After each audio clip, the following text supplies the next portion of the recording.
Hello, welcome back to my channel. Not a happy topic today, but I think it's something that I need to talk about.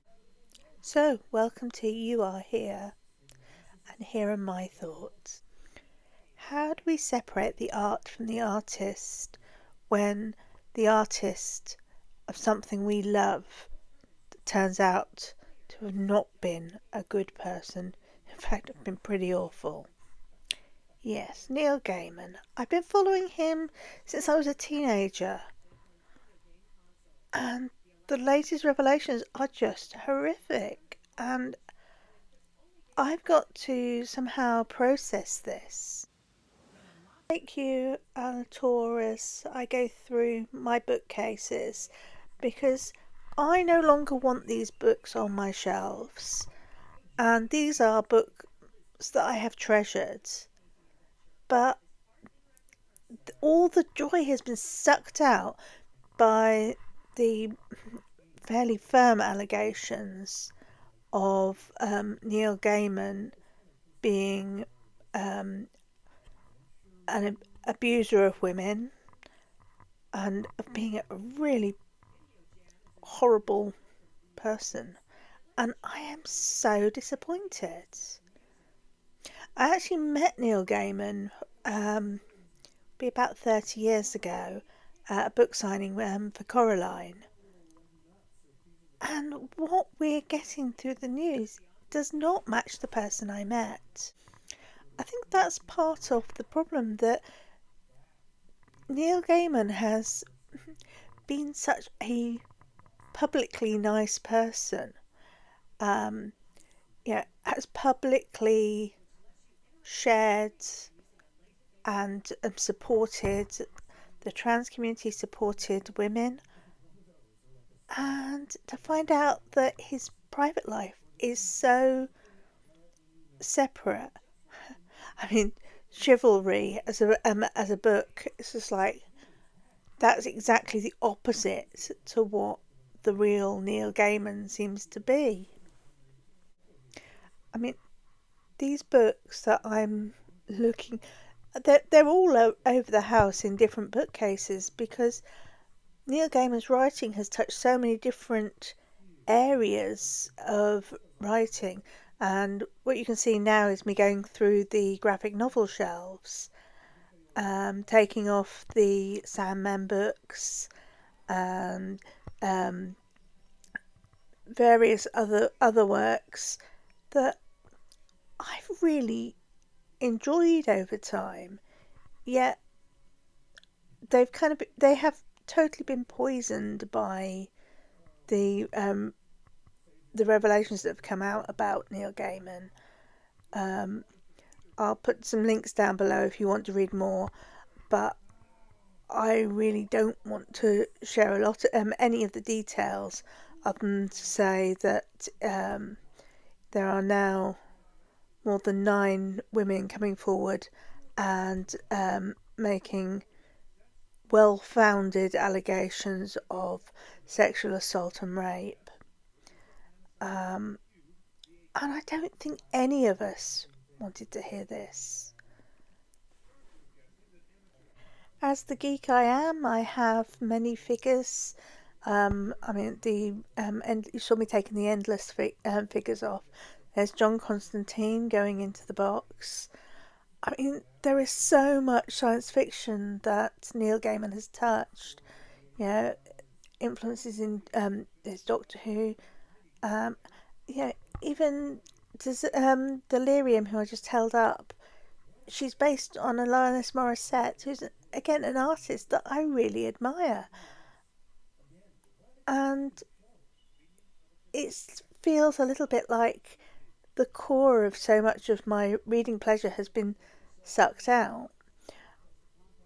And I've got to process this.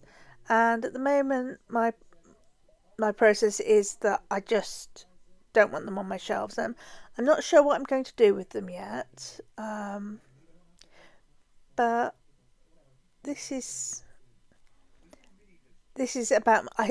my cleansing process, and I am very aware that it does nothing for those women who were harmed, and it doesn't change anything, but it's for me, it's recognizing that, you know, these, knowing who Neil Gaiman is means taking all the joy out of it.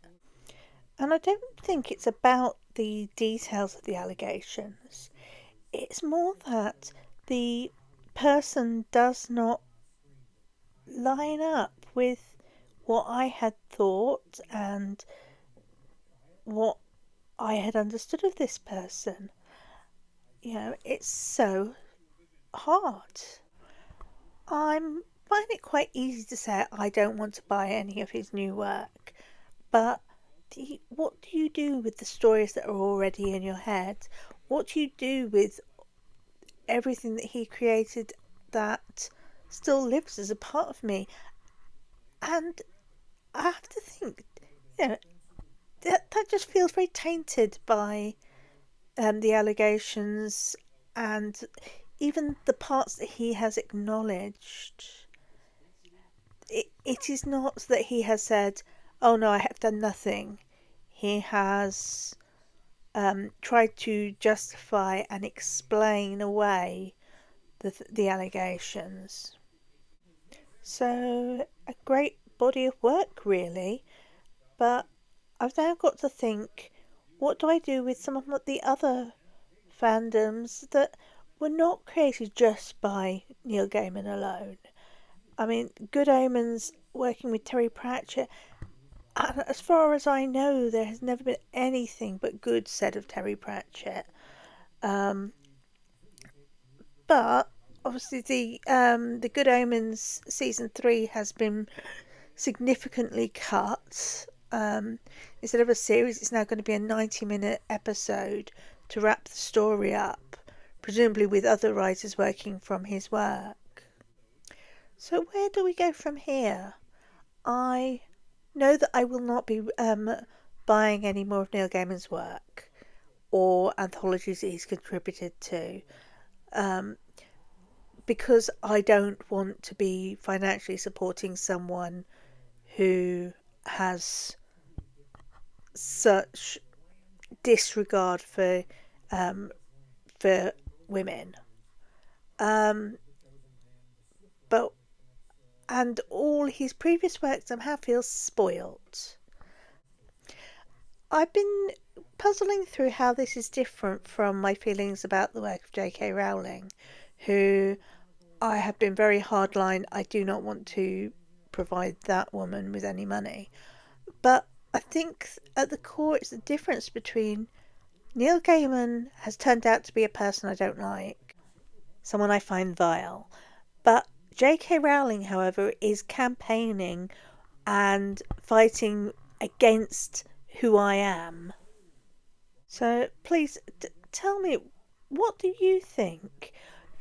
I'm really looking forward to actually reading some of your ideas of how we process this when we're so badly let down by our heroes. Who are the good ones? I'd love to hear your thoughts. And in the meantime, read, enjoy, and remember the story is what's happening in your head. And the important thing is that you are here. Thank you for listening. Good night.